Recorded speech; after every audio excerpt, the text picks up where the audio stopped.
Hello and welcome to My Xbox and Me, episode 195. I am one of your hosts, MC Fixer, alongside the man who is so fresh, they call him Crash. Crash, how are you? I'm doing good. Dude, today is not my day. Today is not my day. So I got back from Egypt at 2 o'clock this morning. Slept, woke up, moved my whole setup from my mum's house to Haley's dad's house where we live now, and was like, okay, cool, I'm gonna do the podcast from there. Messaged you said you couldn't do the podcast for 3 hours. I was like, alright, cool, I'll get back and we'll do it there. Haley's dad went to bed and I was like, shit, I can't do the podcast at the house. I was like, alright, what do I do? Rang my mum. I was like, Mum, I need to come to your house and do the podcast. She's like, I'm going to bed. I'm like, I'll do it in your front room. So then I just sorted everything out, brought my laptop, brought the Blue Yeti microphone, so if the audio is not as good, I apologise for everyone. And then literally forgot headphones. So I was trying to use some fake AirPod headphones. They were crap, weren't working. So now I'm listening to you off of my laptop while recording this.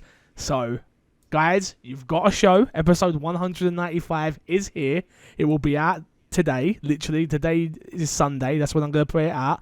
We will not miss a week, but the show might not be good, and I apologise for that. Let's get that off at the top. Crash, how you been? I've been good. Can't complain. Good. How about you? Yeah, man, I'm not bad. Egypt was fun. I'll talk about it all tomorrow on my stream. Looking forward to going back. Twitch.tv/MCFixer, 12 o'clock till 5 tomorrow. So that should be fun. It's weird. I'm really looking forward to going back. I'm really looking forward to it. Nice. It's a whole month. Did you think I'd last as long as I have? Well, to be fair, It's I hate to be the one to tell you I told you so. Here we go. Go on. But you said you'd last till the end of July. Yeah. Till August. Not August. To be fair, in my defense, I also stopped a week earlier. So I actually stopped streaming I a don't week. know if you stop a week earlier, it changes the definitions of words. Well, I was still technically off a month. I wish I could tell my English teacher that. Go back to high school. Got out of class early, so I'm pretty sure that's not what that word means anymore. I'm almost certain that I was off a whole month. So I'll take it. It has been a month. That's fair. I'm I'll just saying, I'll take it. I said I'd take the whole of July off and I haven't. I've come back. It'll be 3 days earlier, right? Okay. 2 days. 30th and 31st. 2 days. Okay. That's nothing. That's fair. That's nothing. We won't talk about those 2 days. I was going to do it, but then I was like, I don't really want to come back on a Wednesday when I could just start on a Monday. I hear that. Yeah, it just seemed a bit weird. But for those who don't know, My Xbox and Me is our weekly Xbox podcast. You wouldn't think of it by the start of this show, where we get together and talk about all things Xbox. If you want the show early, head over to patreon.com/mcfixer. You can find us on all podcasting services around the world. Remember to subscribe to my YouTube channel, youtube.com/mcfixer, where the video version of this show will go up. No video this week, strictly because I forgot the webcam. And don't forget to rate us on iTunes. Don't forget we have some Patreon producers. The first one being Mike Lynch.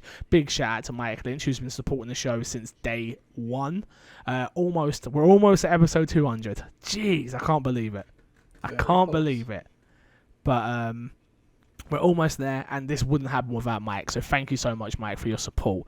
Also, we have Super Killer Bunny, and he says, if you want to watch a stream where basically nothing happens, and maybe it's not even a stream, maybe you just want to play something but couldn't decide, just like our Patreon producer Super Killer Bunny. Check them out on twitch.tv/superkillerbunny. On one of the days of the week, most weeks, 60% of the time, he's live 30% of the time. Bunny, thank you very much for supporting this week's episode. Topic of the show this week. Crash, have you seen any of the news this week? Because I've been out of the loop for 10 days. Have you been keeping up? I'll be honest, I absolutely have not been. What have you been doing? What? What have you been up to? I've been busy with life. This past week has been super busy. I've had a busy life lately, and I don't like it. Have you been streaming? I have been streaming, but aside from streaming, I've been busy. So I'm pretty sure Yami must have been in your chat like saying, oh, have you seen this? Have you seen this? No. What? Yami just goes there and is quiet. All depressed because you're not streaming. What's up with that? I mean, Huh? you know. You should have streamed from Egypt. Yo. Stream yourself IRL Assassin's Creed Oh my gameplay God. as you're IRL climbing. streaming from the pool, yeah? Like, no one wants to see me with a top off, Stream trust yourself me. climbing the pyramids. Dude, I'll talk about it all on the stream. The first piece, sorry, not the first piece. The topic of the show this week is that Xbox has to mean quality games. We've got to work to do that. Our first party output hasn't been the best. In an interview with Phil Spencer, head of Xbox, he said this in an interview with Fortune magazine. Over the long 40-minute plus interview on a one-on-one video Q&A, Spencer frankly admitted the struggles that Microsoft had with the first party output in recent years, and has vowed to do better with variety of improvements. There's a couple of quotes here that I wanted to take out of, which was interesting, so I'll read them and then we can break it down after that. Phil Spencer went on to say this, which is, I think the power of content I see every day, the things that people come to Xbox. Very few people turn on their Xbox to stare at their dashboard. I want to interject here real quick. Let's be honest. Koresh, how many times do you just stare at your dashboard? We've done it plenty of times. I do it probably. I probably do that more than I play games. Where I wouldn't go that far. I don't know, man. I turn on my Xbox and just look at the dashboard and go, I want to play something, but I just don't know what to play. And then you turn it off and you decide, I'm going to just watch some Netflix. That's true. Lately, since I've been off for the month, I've done that. Or something else, yeah. No, definitely, that's definitely something that happens. But anyway, people turn on their Xbox to go play games, and I think us having a strong first party Xbox means when I think about Xbox, okay, weird, I'm going to think about quality games. We have to do that. I don't know if this is translated weird. This is literally how it's reading. This is not my dyslexia kicking in, I swear. We haven't done our best over the last few years with our first party output. We've made a conscious effort to invest in our first party. I think some of that is standing on stage and announcing the acquisition studios. Some of it's hiring that we're doing at the studios that we already have.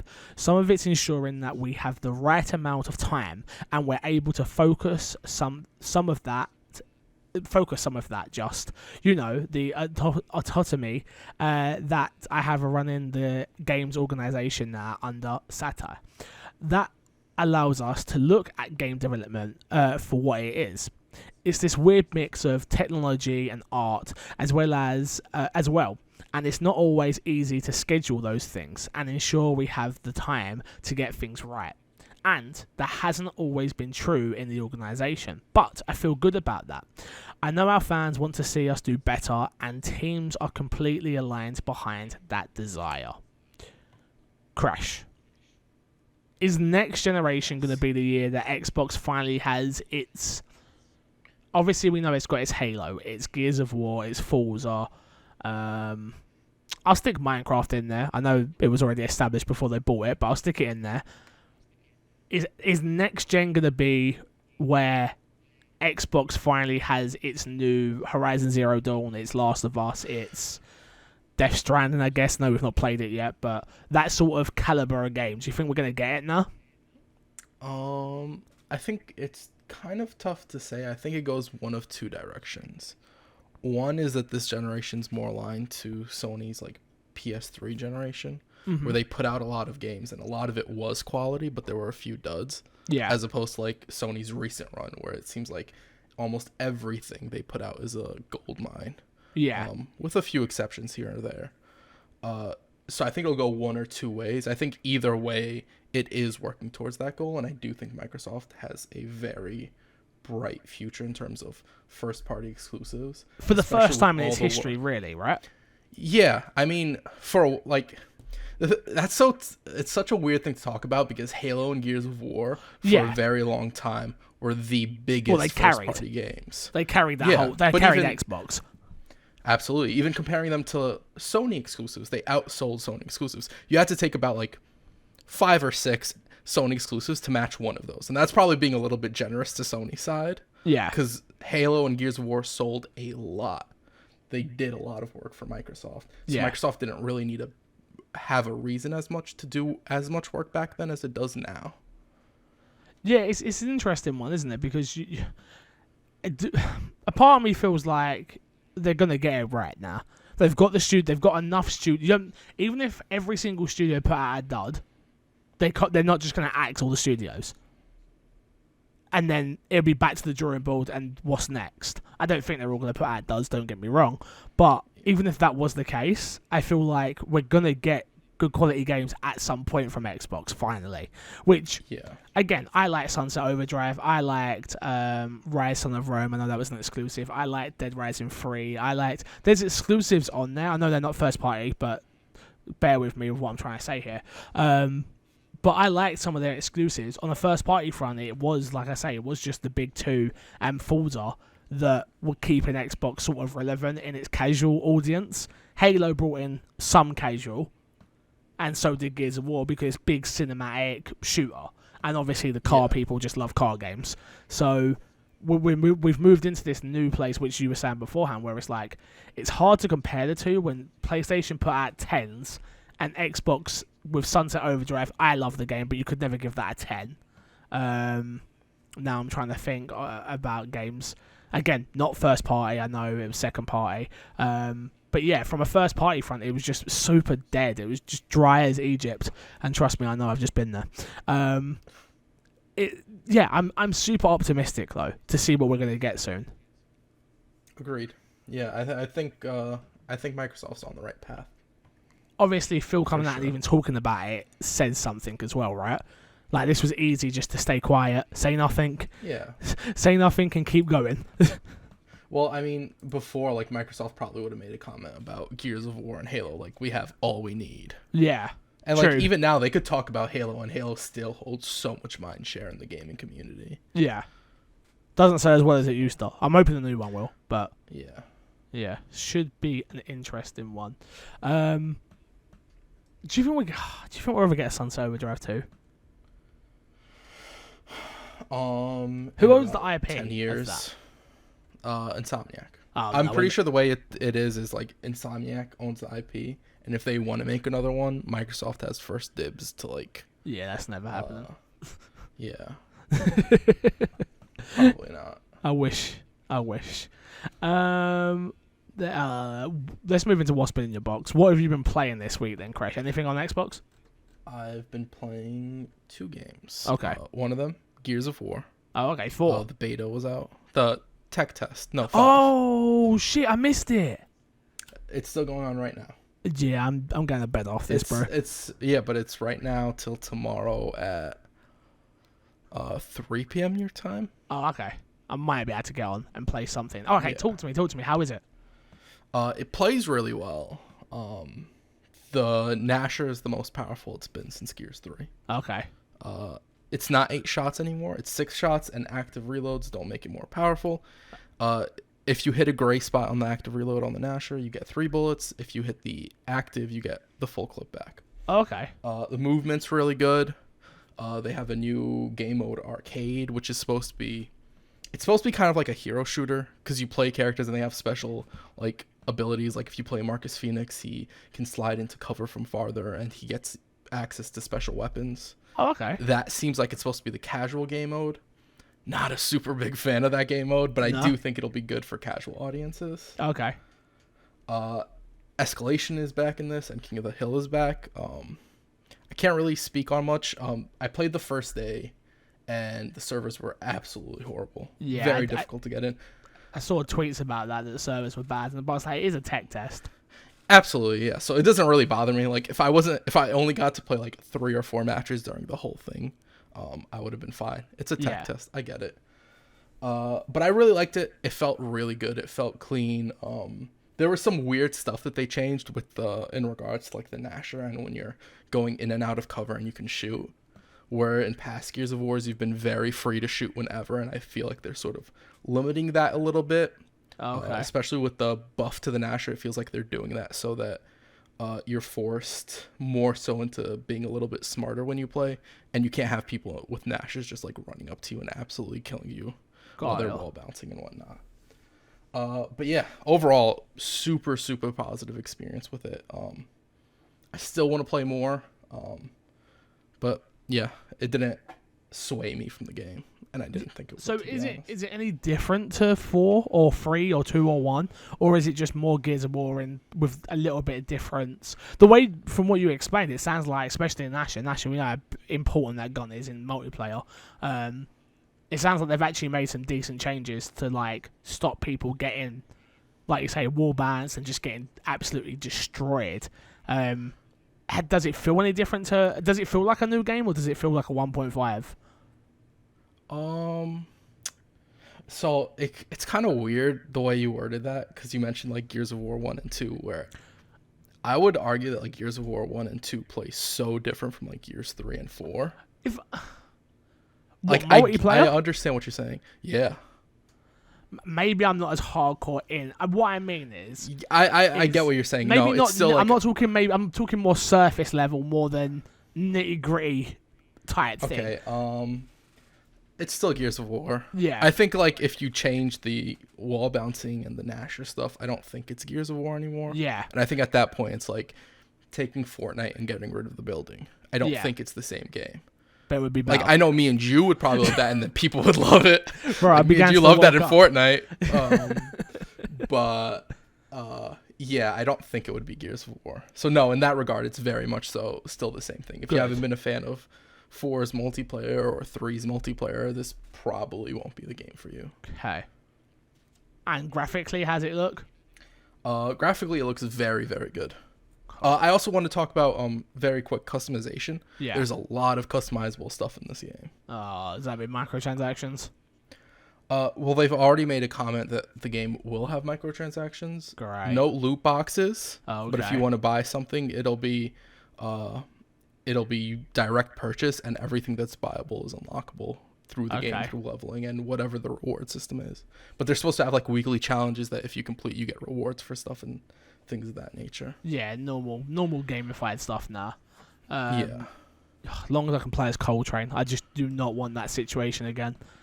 where I'm Yeah. just I'm hoping like the coal trains and all those characters are just like unlocked through leveling. Like they weren't. That's how it was in Gears 3. Yeah. Like once you hit level 5, you unlocked yeah.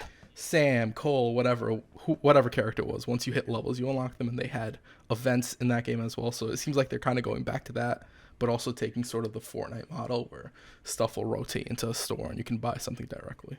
See, I don't mind that as such. Yeah. Like, As long as they got rid of the loot boxes, because the loot boxes in 4 were atrocious. that ruined that whole game. That whole multiplayer. The single player is still fantastic, but the multiplayer just drove me away.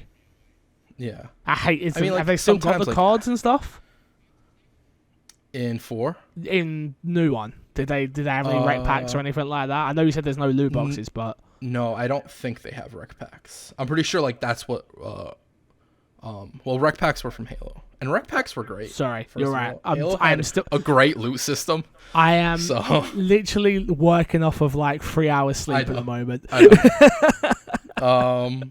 But no, I don't think they have them anymore. They still have the cards that you unlock, and it shows like the item you got, but I don't think it's random rolls or whatever. Got ya. Okay. Sounds positive. I'll try and give it a go today and talk about it on Thursday's episode, which I'll be recording with Snowboy and Mike. Anything else that I've missed that you can go into detail about? Overwatch announced it's changing its the way you play. Before, if you played, you could go on and play whatever character you want. Now they're changing it to a 2-2-2 format where you have to play 2 tanks, 2 support, and 2 DPS. Oh, okay. Yeah, that's the other. That's game actually I'm playing sounds. to, like, no, sort of don't warm get me wrong. I'm super base level when it comes to Overwatch, but it actually sounds very important and quite good. Yes. Overwatch is one of like the worst games because if you get into a match, it's so hard to get people to play roles that are needed, and so Yeah. you end up losing just basically off of everybody wanting to Because play you just got me DPS. playing Junkrat the whole time. Yeah. Or a tank getting really mad and saying, our 3 DPS aren't doing enough work. And they're like, okay, I'm a DPS also. And it's like, okay, the one chance we had at like actually Yeah. winning this is out the window now. So God, hopefully this changes that. I'm very hopeful for Overwatch going forward. Interesting. What was the second game you played this week? Overwatch. Oh, it was Overwatch, yeah. Cool. Yeah. Interesting. I thought you were just spitting some Overwatch news on me. So, No, okay. no, Okay. that was more so. I should have said I played Overwatch and then got into why I played it, but you know. I just thought you was jumping into the news earlier. I was like, all right, cool. You want to add news stories that are not on the docket? I mean, I'm all for it, bro. Like, you want to host this week? Like, just let me know. Damn. I'm sorry to let you know, but next week, you know, I said it was you and Snowbike Mike. Yeah. Kind of replaced you. So. Cool.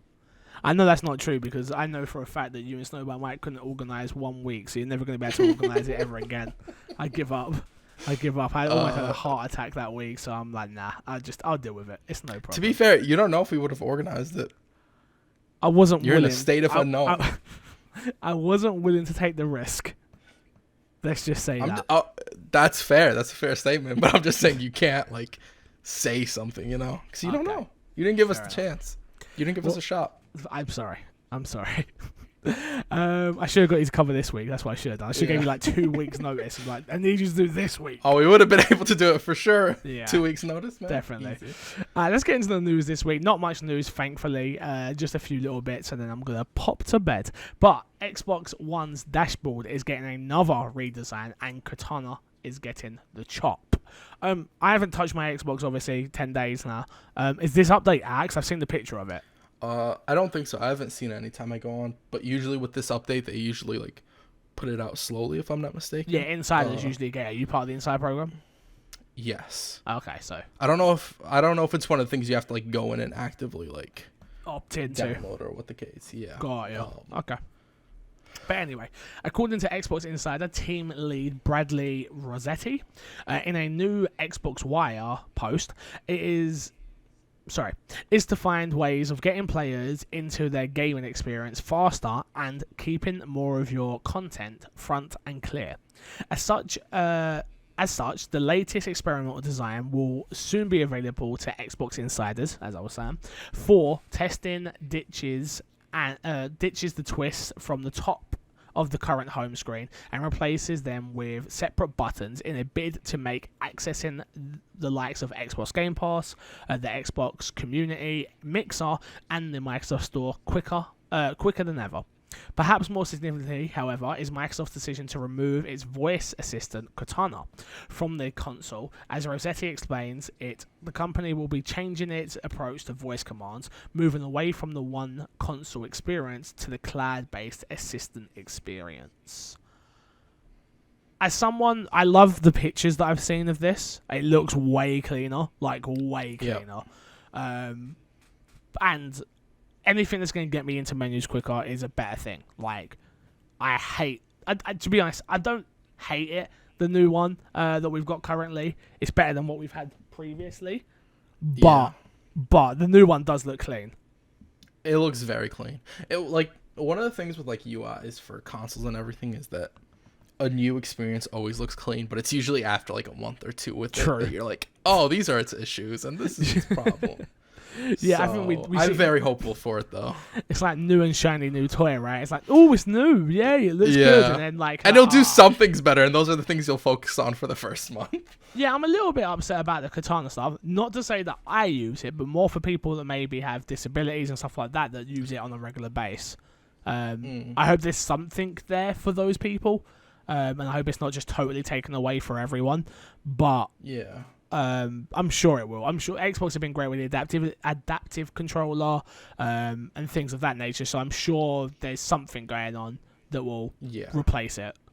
They've probably thought ahead on that. I'd assume. You would have thought so, right? Yeah. Other than the accessibility issue, I don't see a problem with getting rid of. No, Cortana, I don't. Email in my Xbox and me podcast at gmail.com. I'm pretty sure there's no way that anybody uses that. Can I be honest? I completely forgot it had a Cortana feature. Oh my god. I know my PC has one because I click the button by accident all the time. Oh my god. To be fair, I've clicked it a few times. I'm just like, oh, get out of the way. Get out of the way. And then it mutes your whole desktop audio. And it's like, what are you doing? Stop listening to me, PC. Look. What I do in my personal time is my business, not yours. God damn it. But yeah, so that is that one. Next piece of news, Rare talks Sea of Thieves, upcoming pets and microtransaction store. With Sea of Thieves' latest limited time event, Black Powder Stashes, now out in the wild, Rare has turned its chatter back to the future of its piratical adventure and has now revealed more of its plans for the game's long promised pets and microtransaction store. Rare has, of course, been open about its plans to implement microtransaction stores in Sea of Thieves, even discussing it prior to the game's release last March. Internally, it intended to introduce the microtransactions in the form of interactive pets, thinking along the lines of cats, parrots, and monkeys, in a few months after launch. However, those plans have changed when Rare, following post-release feedback, overhauled its content roadmap, placing pets and the Sea of Thieves Fable Captivity update on the back burner. Pets resurfaced earlier this year as part of the Sea of Thieves Insider Tester program, but the decision was made to delay their debut. Is there anything that would get you back into Sea of Thieves? Is there anything? Absolutely not. No. Sad. It would take literally you really wanting it to play and then someone else really wanting it to play. And I'm like, okay, if they both want to play, and it has to be two people I really like. So it'd have to be like you and Ben, It has to be two people you really care about. Yeah. Then I'm like, okay, one for one of you guys, I'm not playing Sea of Thieves. Two of you guys, I guess I could play Sea of Thieves. This is nice for the people that are still playing. I know there's still a huge community out there, people that love this game, so that's great. Obviously, pets. Who doesn't enjoy pets? I'm sure plenty of people will buy these and they will make a shed ton of money. And I'm glad that it's coming relatively soon-ish. Yeah. Crash, a game that is near and dear to you, that you enjoy, but it just keeps hurting you. It's like an ex-girlfriend. You see her walking down the street and I miss you so much. You walk up to say hello and then her boyfriend puts her arm around her and it breaks your heart. It happens.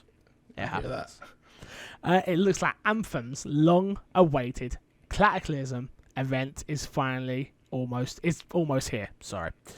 It's been a long wait for Anthem players, hoping for it to catch a glance of the significantly new content in BioWare's much mangled shooter. Now, however, a sudden flurry of in-game activity suggests that the much-hyped Cataclysm event, Cataclysm, am I saying that right? May finally be about to unfold. BioWare has fairly extensively unveiled.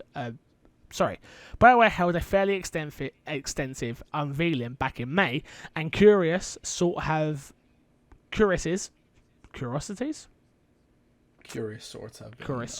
okay. Intimately been able to experience some of its innards since June via the game's public test servers. Over the weekend, however, players logging into Anthem's live game, as reported by Game Informer, were greeted with 3 new free-to-play challenges, most notable for their name, the Outcoming Storm. These missions running until Tuesday, the 23rd of July, so you've already missed it, apologies. Tasked players with defending Cataclysm's enemies, finding crystals, and completing other events, and other accompanied by challenges to the world in form of crystals sprouting up across the bastion. Crash. Is it time to go back to Anthem? I want to I really want the answer to be yes, but I think it's still a no. Why? I really want it to be yes. From what I've heard, there still isn't much to do, and the fact that it's been delayed so long, and they're not really talking about how the Cataclysm event adds longevity to the game, is all kind of worrisome. So this is what BioWare... Back when BioWare spoke about Cataclysm in May, it mentioned that the first 2 weeks of its 8-week event would take form of a pre-event designed to set up the narrative of the Cataclysm proper. It doesn't sound like we're quite to that point yet. The playable was said to feature 3 new missions, high-quality cinematic scenes, and a variety of vanity items rewards. But currently developments, the blah blah blah blah blah. All right, cool. It doesn't give us much. I said to Haley it might be time to go back. Did you telling me I lied to her? Okay, no. If you and Haley go back fix, I'm back on. Look, I'm not gonna lie to you. I just want a game that I can sort of shut my mind off and play. That might be it. Okay. But if there's still nothing, if that's all you want is to shut your mind off and play, I think this definitely would be it. Because there's not much to do in the game, so you know. There's nothing to do, so that's all your mind is going to be doing is shut off. Yeah. Fair enough. Next up, EA quietly begins what looks like a Plants vs. Zombies Garden Warfare 3 alpha. EA has sent out alpha playtest invites for a new third, Jesus Christ, Fix, get your life together, Plants vs. Zombies shooter made by the Garden Warfare team. Currently codenamed Picnic, the game has yet to be officially announced as Plants vs. Zombies 3, but it doesn't take much to join the dots. Chris, did you ever play 1 or 2? I think I played the beta for both of them, if I remember correctly. So good. I remember me and Haley when we first got our Xbox One going live for live on Plants vs. Zombies Garden Warfare 1. It was just one of those games. It just got us. You know when like you can tell it's a dumbed down shooter that's made for kids, but you play it and it's just that much fun.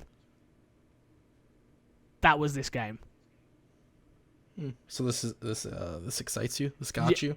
I mean, I'll have my EA access, so I'll play the 10 hours. Why not?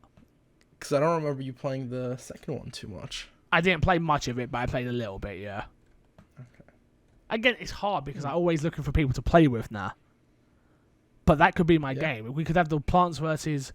Zombies Garden Warfare World Cup, and that could be top of it. Yeah. 100 million prize pool. Fix or wins. You'll have fun being the only person competing for that cup. I mean, EA might still give me the money. I'll take it. I don't know. I don't think EA is putting money into this. Like, you'll approach EA with it, and EA will be like, whatever money you want to put into it, go ahead. It's all just my own money. I'm playing against myself. Yeah. Damn. And you still lose. And I still end up... I kill myself. It's like, oh, man. Now I've got to donate the money to charity. Damn. Yeah, I'm looking forward to it. I'll definitely give it a try on my EA access, because why the heck not? Will I play more than 10 hours? We'll see. We will see. Last but not least is some news that dropped. The story doesn't really matter, because I just want to talk about the update. I'm a little bit disappointed that you've not played it yet, but I can't wait. I'm so excited. That's the first thing I'm doing tomorrow. Gambling laws appear to block GTA Online's update in over 50 countries. Online players in over 50 countries from gambling online players in over 50 countries, it should say block there. Online players in over 50 countries are blocked from gambling in the new Diamond Casino update. The update went live yesterday, but some players soon received an in-game notification that they did not have permission to buy gambling chips chips to use in the virtual casinos. The new Diamond Casino runs on the in-game cash, which can be purchased with real money. It was seen that developer Rockstar feels that the transaction miners online gambling too close to ignore. IGN has reached out to Rockstar for comment. There's more to this, but I don't really care. The 54 countries that have been blocked are China, North Korea, Iceland, Cyprus, Poland. In some comments, some of these international players are saying they're using a VPN. However, that could land them in trouble with Rockstar or their country's legal system. Crash, it's here. How long have I been waiting for this? No. 8 years. 8 years. 8 years. 8 long years I've been waiting for this. And it's finally here. Go on. Them not having this in 50 countries kind of explains why it took so long to come. I mean, yeah, the legal stuff must be coming out the butt cheeks, right? Yeah. It's like, well, we don't have gambling. It's like, oh, it's not really gambling, it's fake money. Yeah, but you can buy it with real money. Yeah. But you can't it's win big real on- money. Yeah. It's big on Rockstar to be like, okay, we're just not going to put in those 50 countries. At least from what this makes it sound like. I think it's just block content. You can download the update, obviously, and stuff like that. But I Right. think if your country doesn't allow it, it's just like you can't buy the currency. Yeah. It'll be interesting to see if other countries sort of like try and intervene with this. I hope not. I hope the UK stay out of it. We just got Boris Johnson as our Prime Minister. He's got bigger things to worry about, like Brexit. You're fine, Fix. You'll be fine. Dude, Either way, download a VPN, enjoy your. this is the gambling one in thing GTA. that I saw while I was in Egypt, because I had a little bit of internet, and I saw it pop, and I was like, that's the first thing I'm doing when I go home. I'm updating GTA, and I'm playing that on stream. I cannot wait to go to the casino and just play. I love You casinos. DM'd me as soon as the story came out. Yep. I did DM you like, hey, we're getting back in. You didn't reply. Yeah, I wonder why I didn't reply. Are you not You're getting back Egypt, in? Fix. No, What? absolutely not. Why? Because I don't care for gambling. No, Crash. The only gambling I like to do is in my loot boxes, Fix.